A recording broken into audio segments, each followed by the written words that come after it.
Okay, nga pala mga kaparmer, ito pala yung dito tayo sa gilid ng talungan natin, at saka ito yung kanal mga kaparmer. Pinapasukan natin ng tubig para hindi kakapit yung lupa pag nagkakanal. Palusot dito yung baha, yan hanggang doon. Kasi dati mga kaparmer, kung yung mga pinakauna nating mga subscriber sa YouTube at saka follower natin sa Facebook, dati ko tong ampalayahan 2 beses dito, tapos 2 beses din pipino, 2 beses din na sitaw. Kaso pag once na nagbaha, umaapaw dito yung baha, dahil ito sagad tong kanal dati na malalim.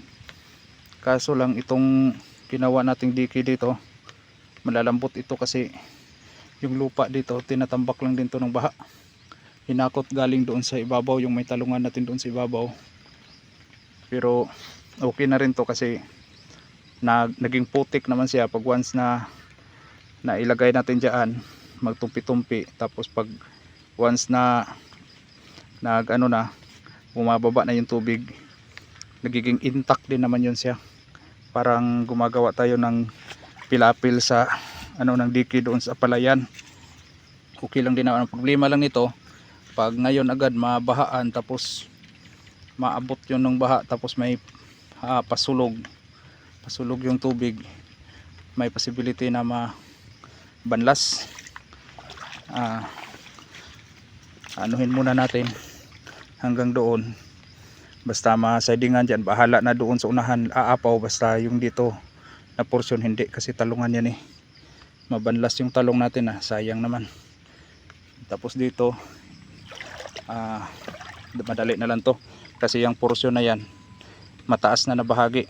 Yung block dyan papunta doon, dati umaapaw din yung baha dyan dahil sa sobrang lakas ng baha, kasi dalawang pinagkukunan dito, yung talungan natin doon at saka yung ampalayahan dito. So abot sila dito kaya umaapaw. So uunahin muna natin tong dito na portion, pagkatapos balik tayo dito, tatapusin na natin para ma-drain na tong tubig. Yan dyan,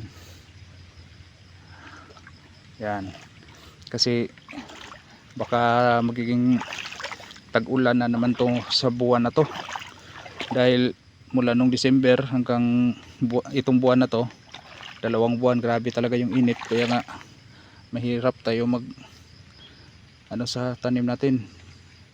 Hindi rin tayo nakapagtanim agad ng marami kasi nauubos yung oras natin sa kakadilig. Tag 4 na oras yung makukonsume natin sa isang araw. Tapos araw-araw tayo nagdidilig doon sa talong, lalo na yung nandun pa yung ampalaya. Tapos nadagdag na ito ngayon, higit 1/4 hectare tong tinaniman natin ng talong.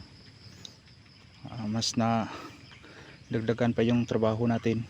So tapos yung karugtong dyan hanggang doon, 1/4 din yan, tataniman natin yan ng ampalaya, at least 500 to 600 hills. Isusunod na natin yan pagka ma-sit up na natin tong talong na to.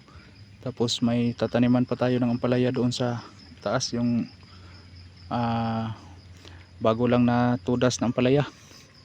Okay, yun lang muna mga kaparmer.